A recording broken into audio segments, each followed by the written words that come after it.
The letter arrived in a plain envelope, but its words burned like wildfire. You were never meant to love him. Ethan. He used you. Ethan Carter's hands trembled as he stood in his sleek Manhattan apartment, the city's skyline glittering coldly through floor-to-ceiling windows. At 32, he thought he'd mastered control over his tech empire, his emotions, his life. But those 3 sentences, scrawled in unfamiliar handwriting, unraveled everything.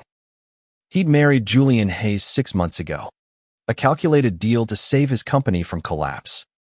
It was supposed to be simple, a marriage of convenience, a legal lifeline, nothing more. So why did his chest ache as if he'd been betrayed by a lover, not a business partner? Ethan sank onto the leather couch, the letter slipping to the floor. He'd met Julian through a mutual contact, a lawyer who swore the arrangement would benefit them both. Ethan's startup, a cutting-edge AI platform, was bleeding money after a failed product launch.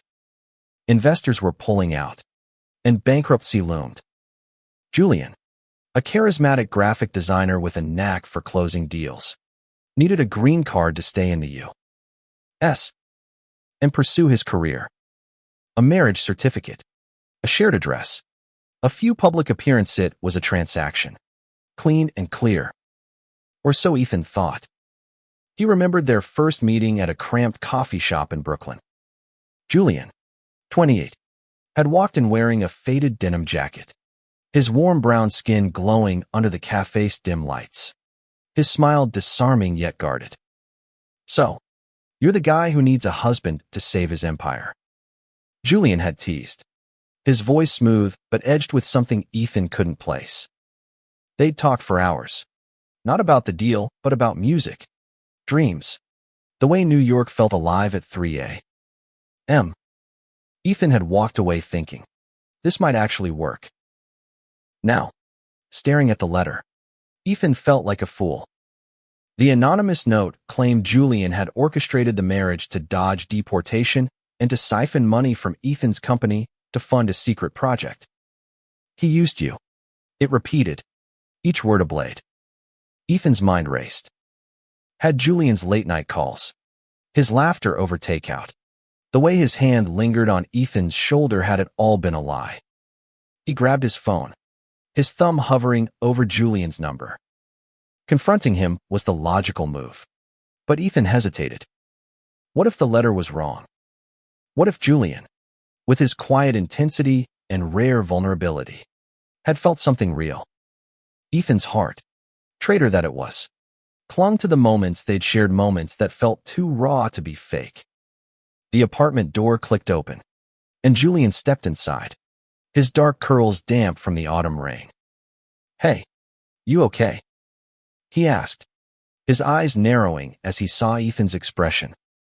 The concern in his voice sounded genuine, but Ethan couldn't trust it anymore. He held up the letter, his voice steady despite the storm inside. We need to talk.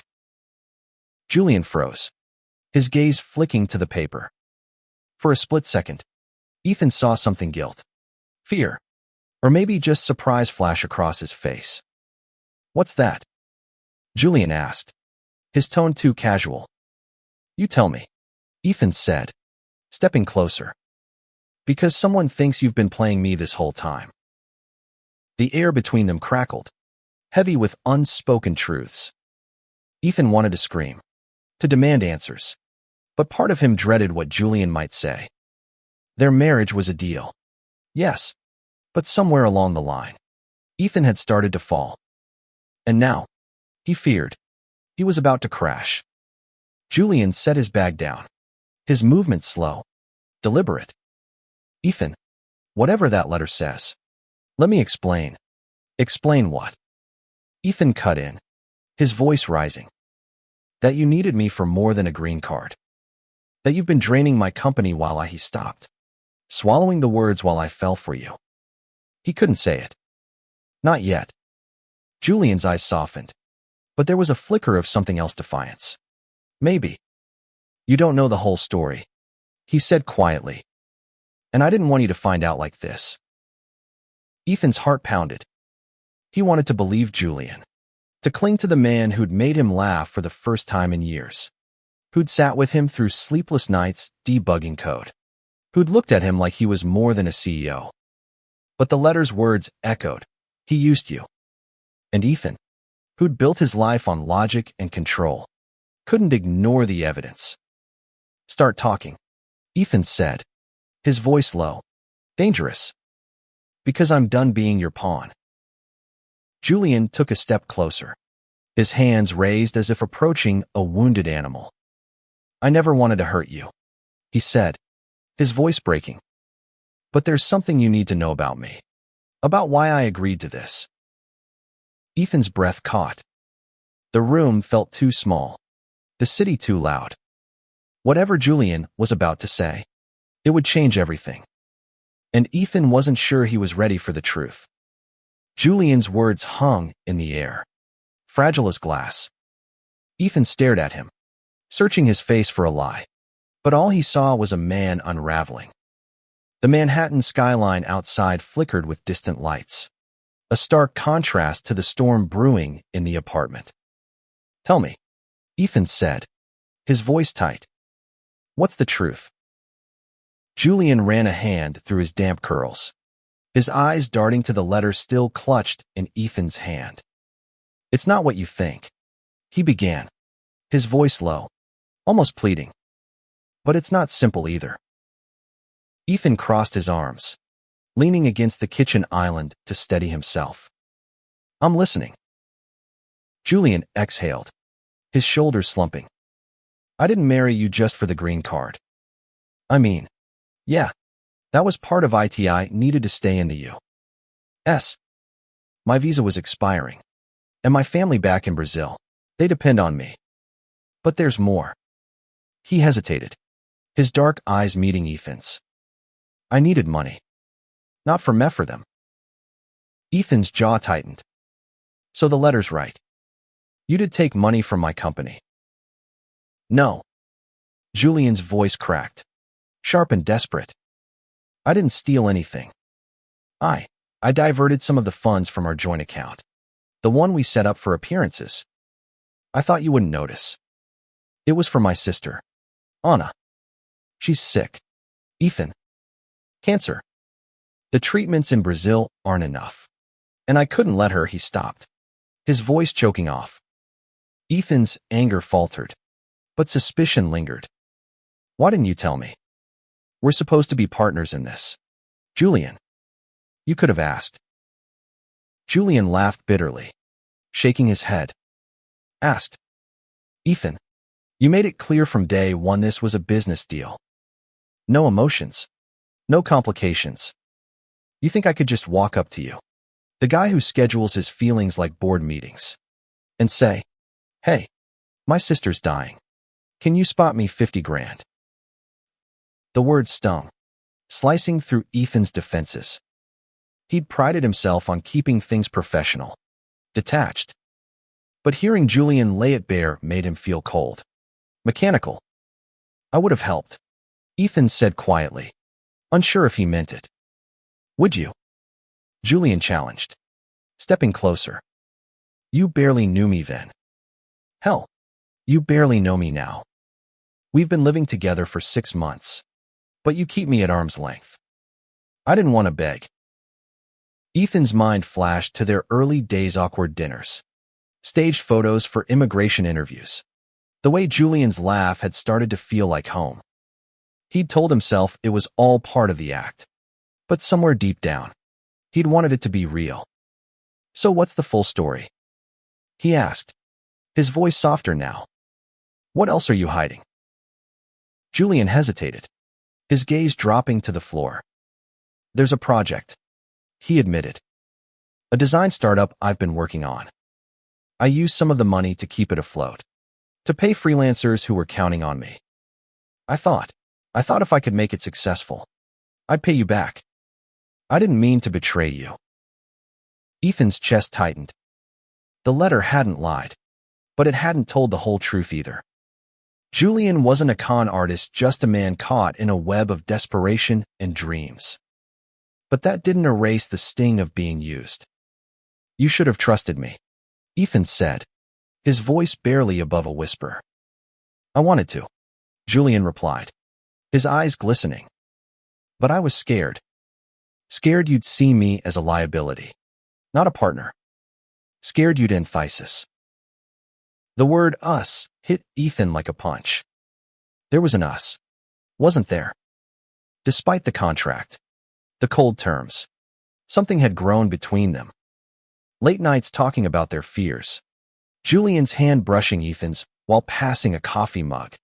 The way Ethan's heart raced when Julian smiled. He tried to ignore it, to bury it under logic. But it was there, raw and undeniable. I don't know what to believe anymore, Ethan said, turning away to face the window. The city stretched out below, indifferent to his turmoil. You lied to me, Julian. You made me think. He stopped, unable to say the words. That I cared. Julian finished, his voice trembling. I do care, Ethan. More than I should. This marriage was supposed to be a deal. But every time I looked at you, it felt like more. I didn't plan that. I didn't plan you. Ethan's breath caught. He wanted to turn around, to close the distance between them, but fear held him back. What if this was another lie? What if Julian's feelings were just another part of the act? I need time, Ethan said finally, his voice hollow. I need to figure out what's real. Julian nodded, his expression a mix of resignation and hope. I'll give you that. But I'm not going anywhere, Ethan. Not unless you tell me to. As Julian retreated to the guest room, Ethan sank back onto the couch. The letter crumpled beside him. He'd built his life on control, on knowing every variable. But Julian was a variable he couldn't predict, a risk he hadn't calculated. And for the first time, Ethan wondered if that risk might be worth taking. Ethan didn't sleep that night. He sat in the dark, the city's hum a faint backdrop to the chaos in his mind. Julian's confession echoed his sister's illness, the startup, the fear of being exposed. It was a lot, but it wasn't enough to erase the betrayal. Ethan had built his company, his life, on trust in his own judgment. Now, that trust was fractured, and Julian was the crack. By morning, Ethan's resolve hardened. He needed answers, not just from Julian, but from the source of the letter. Who had sent it? Why now? He pored over the company's financials, combing through transactions for evidence of Julian's diversions. There were small, untraceable withdrawals from their joint account, nothing massive, but enough to confirm Julian's story. The money had gone to a hospital in Sao Paulo and a freelance design team. Ethan's anger softened, but only slightly. Julian had still acted behind his back. At breakfast, the apartment was silent. Julian sat across from Ethan, picking at his toast, his eyes red-rimmed from lack of sleep. You're going to kick me out, aren't you? Julian asked, his voice barely audible. Ethan set his coffee down, his gaze steady. I haven't decided what I'm doing yet. But I need to know who sent that letter. Someone wanted me to find out. Julian's brow furrowed. I don't know. I swear. I haven't told anyone about any of this. Ethan believed him, but that only deepened the mystery. He spent the day digging, contacting his lawyer, combing through emails, even hiring a private investigator to trace the letter's origin. By evening, he had a lead. The envelope's postmark pointed to a small office in Queens, tied to a rival tech firm, NextGen Solutions. Ethan's stomach twisted. NextGen had been sniffing around his company for months, trying to poach investors. Had they uncovered Julian's secret and used it to destabilize Ethan? He confronted Julian that night, showing him the investigator's report.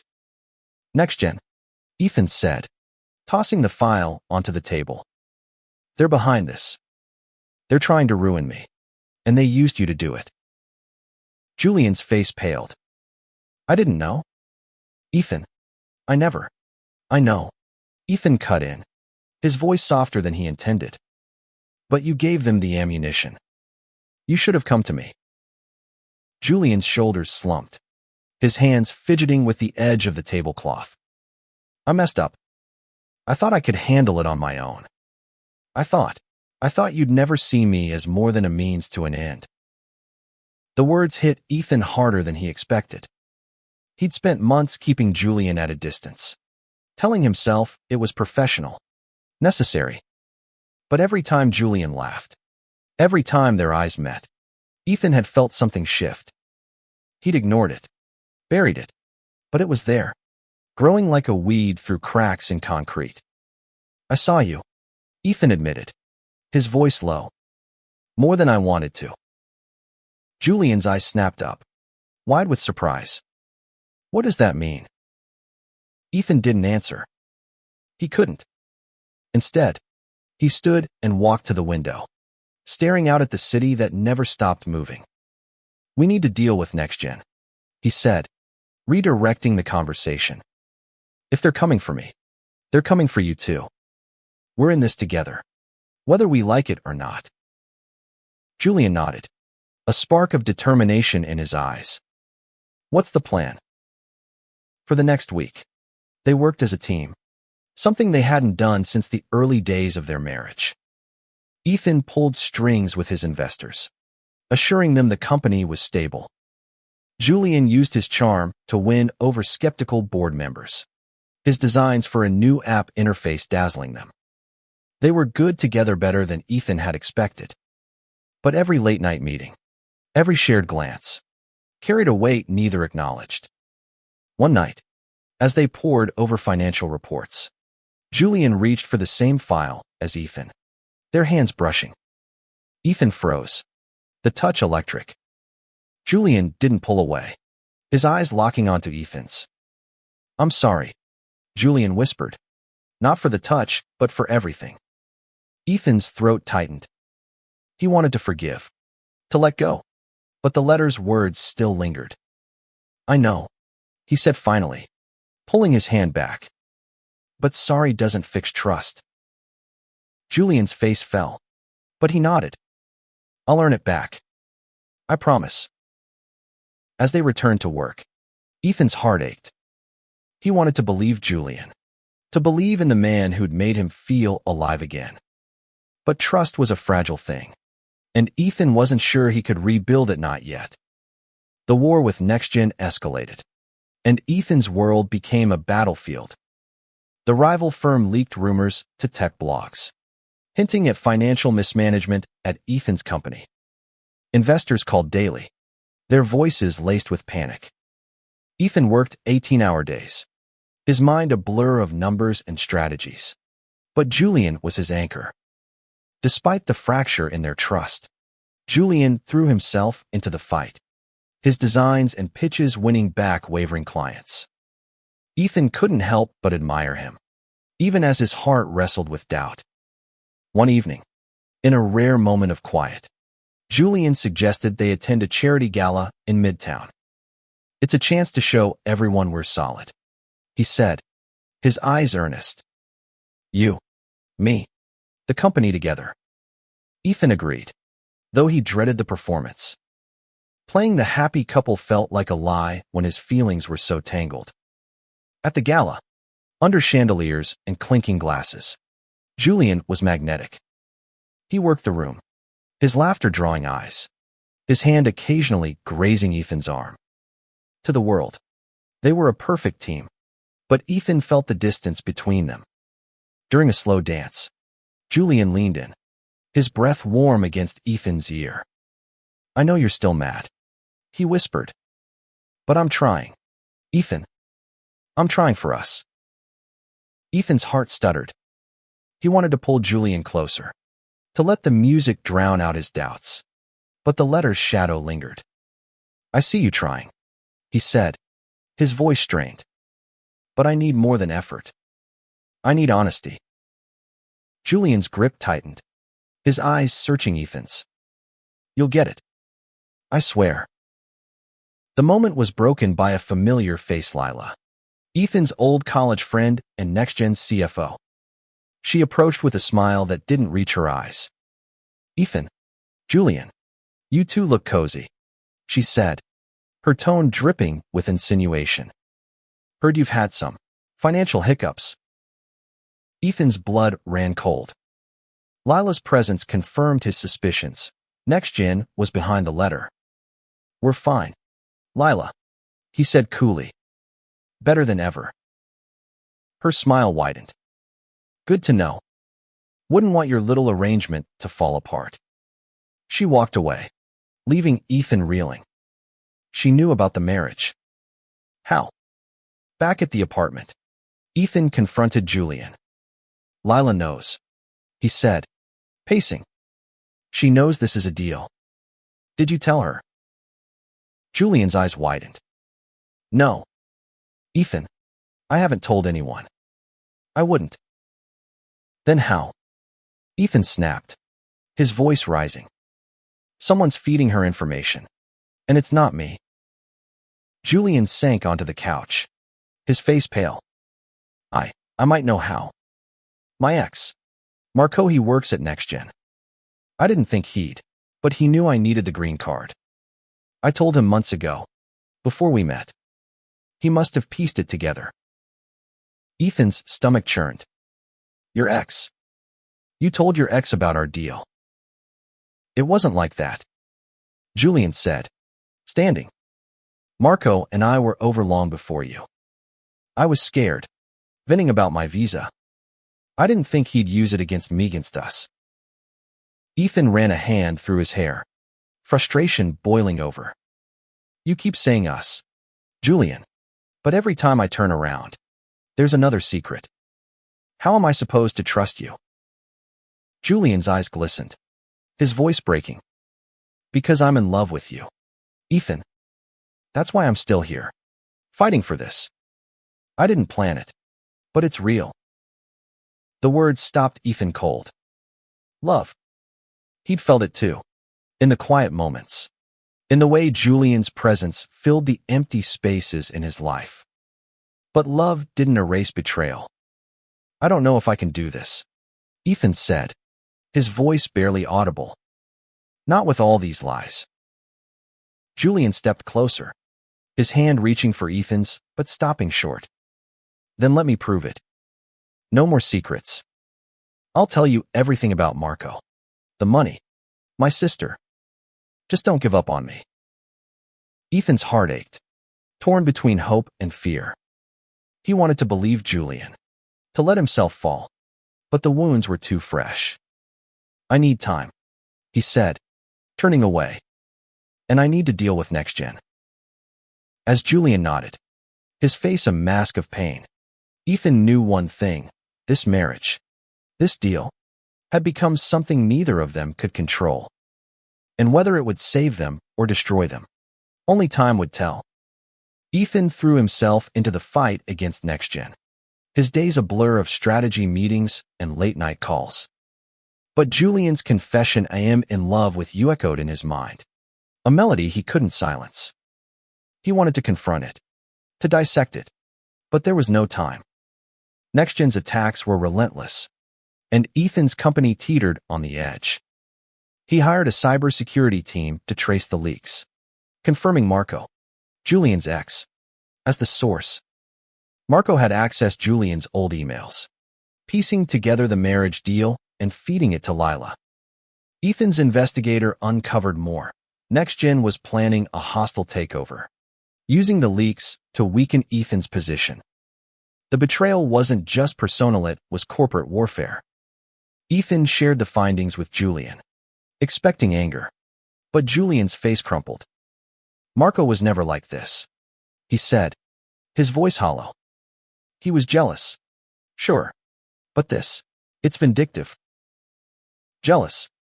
Ethan asked, his tone sharp. Of what? Julian hesitated, his eyes meeting Ethan's. Of us. When I told him I was marrying you, he thought it was real. He didn't believe I could stay detached. Ethan's chest tightened. And did you? Stay detached? Julian's silence was answer enough. He looked away, his jaw tight. I tried. But you made it impossible. The admission hung between them, heavy and unresolved. Ethan wanted to reach out, to bridge the gap, but the stakes were too high. We need to focus, he said, redirecting. If NextGen gets their hands on my company, we lose everything. They devised a plan. Ethan would shore up investor confidence with a bold product launch, while Julian would use his contacts to dig up dirt on NextGen. It was a risky move, but they were out of options. As they worked, their partnership deepened, a fragile trust rebuilding. Julian's late-night texts checking in, his quiet offers of coffee during long hours they chipped away at Ethan's walls. One night, as they reviewed prototypes in Ethan's office, Julian opened up about his sister, Anna. She's only 22, he said, his voice soft. She wants to be a dancer. When she got sick, I promised I'd do whatever it took to get her the best care. That's why I took the money. I couldn't let her down. Ethan listened, his heart softening. You should have told me, he said, not for the first time. I know, Julian replied. I was ashamed. I thought you'd see me as weak. Ethan reached out, his hand resting on Julian's. You're not weak. You're human. The touch lingered, electric and warm. Julian's eyes searched Ethan's, a question in them. For a moment, Ethan let himself imagine crossing the line, letting go of his doubts. But the moment passed, and he pulled back, the weight of NextGen's threat pulling him back to reality. The product launch was a success, but NextGen countered with a smear campaign, accusing Ethan of fraud. The accusations were baseless, but the damage was real. Investors wavered, and the board demanded answers. Ethan felt the walls closing in, but Julian was unwavering, his belief in Ethan a lifeline. We'll get through this, Julian said one night, as they sat on the apartment balcony, the city sprawling below. Together. Ethan looked at him, the man who'd turned his world upside down. Why do you care so much? He asked, his voice raw. Julian's smile was small, sad. Because you're worth it, Ethan. Even if you don't believe it yet. The words broke something in Ethan. He'd spent years building walls, but Julian had slipped through, seeing him in a way no one else had. For the first time, Ethan let himself hope not just for his company, but for them. The battle with NextGen reached its peak, and Ethan's life felt like a tightrope. The smear campaign had shaken his board, but Julian's intel gave them an edge. He'd uncovered emails proving NextGen's CEO had bribed a journalist to amplify the fraud allegations. Ethan used the evidence to go public, exposing NextGen's tactics in a press conference that turned the tide. Investors rallied, and the takeover threat receded, but the victory felt hollow. Ethan couldn't shake Julian's words on the balcony, "You're worth it." They haunted him, stirring feelings he'd suppressed for years. He'd always seen love as a liability, a distraction from success. But Julian was different, was chaos and comfort, a paradox Ethan couldn't solve. One evening, as they celebrated their win over takeout, Julian opened up about his past. Growing up in Brazil, I didn't fit in, he said, his eyes distant. Being gay in a small town, it was suffocating. I came to New York to be free, to build something. But freedom's expensive. You know. Ethan nodded, understanding more than he let on. He'd grown up in a small Ohio town, hiding his own truth until college. Why didn't you tell me about Marco sooner? He asked. Julian sighed, setting down his chopsticks. Because he's my past. You're my present, Ethan. Maybe my future, if you'll let me. The words hung heavy, and Ethan's heart raced. He wanted to say yes, to let go, but fear held him back. I don't know how to do this, he admitted. I've never let anyone in. Julian's smile was soft, hopeful. Then let me show you. The next day, Julian invited Ethan to a small art gallery in Brooklyn, a place he'd designed posters for.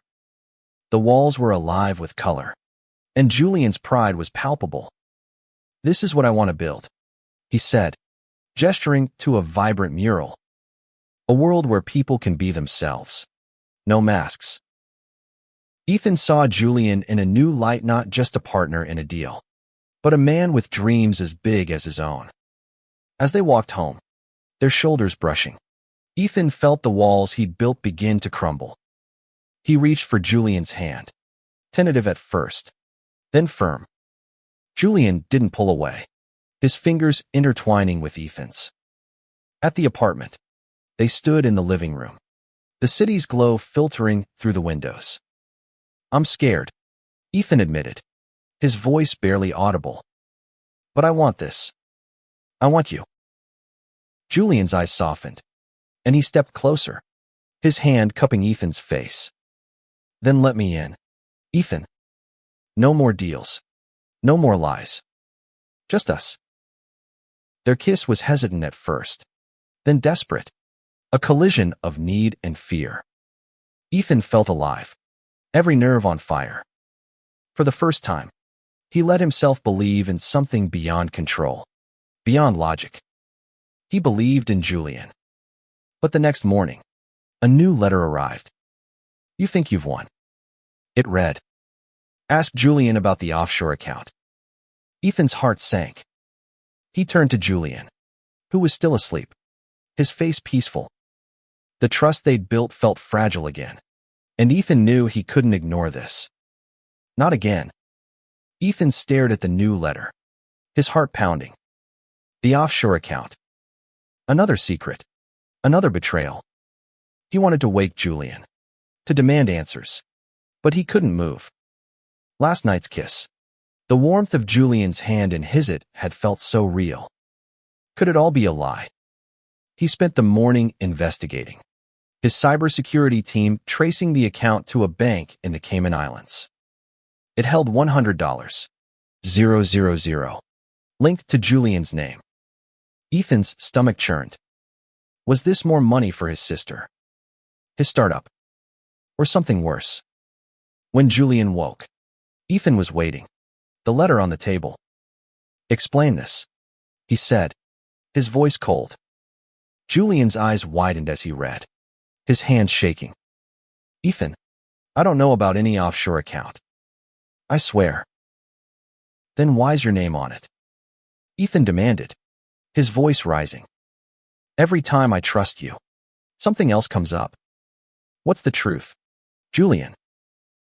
Julian's face crumpled, tears welling. "I don't know. Someone's setting me up. Marco. Maybe he's spiteful enough. Or Lila. They want to tear us apart." Ethan wanted to believe him, but doubt gnawed at him. "I can't keep doing this," he said, his voice breaking.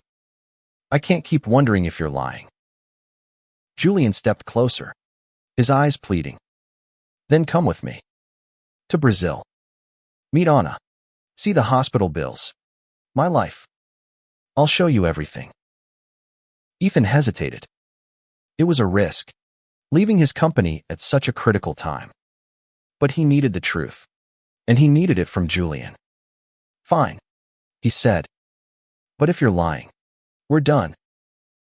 They flew to Sao Paulo the next day, the tension between them palpable. At the hospital, Ethan met Anna, a frail young woman with Julian's eyes and a smile that lit up the room. She hugged Julian, then Ethan, her gratitude genuine. "He talks about you all the time," she said, her English halting. "You're his hero." Ethan's throat tightened. He saw the hospital bills, the receipts for Julian's payments. It was real Julian's desperation, his love for his sister. But the offshore account still loomed, unexplained. Back at their hotel, Julian broke down. "I don't know who's doing this," he said, his voice raw. "But I'll find out. I'll fix it. Just don't give up on me." Ethan pulled him close, their foreheads touching. I'm trying, he whispered. I'm trying so hard. They returned to New York, determined to unmask the real culprit. Ethan's investigator dug deeper, tracing the offshore account to Marco, who'd forged Julian's signature. It was a setup, designed to fracture their marriage and Ethan's company. Ethan felt a mix of relief and relief that Julian was innocent. Rage at the manipulation. We end this, Ethan said, his voice firm. Together.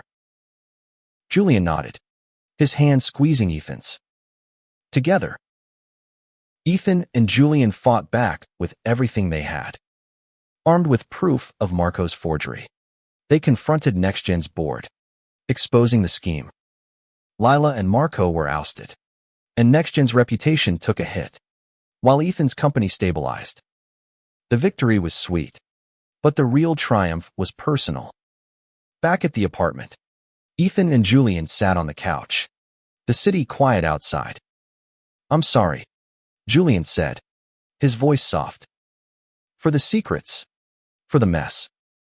I never meant to hurt you. Ethan took his hand, his heart steady for the first time in months. I know.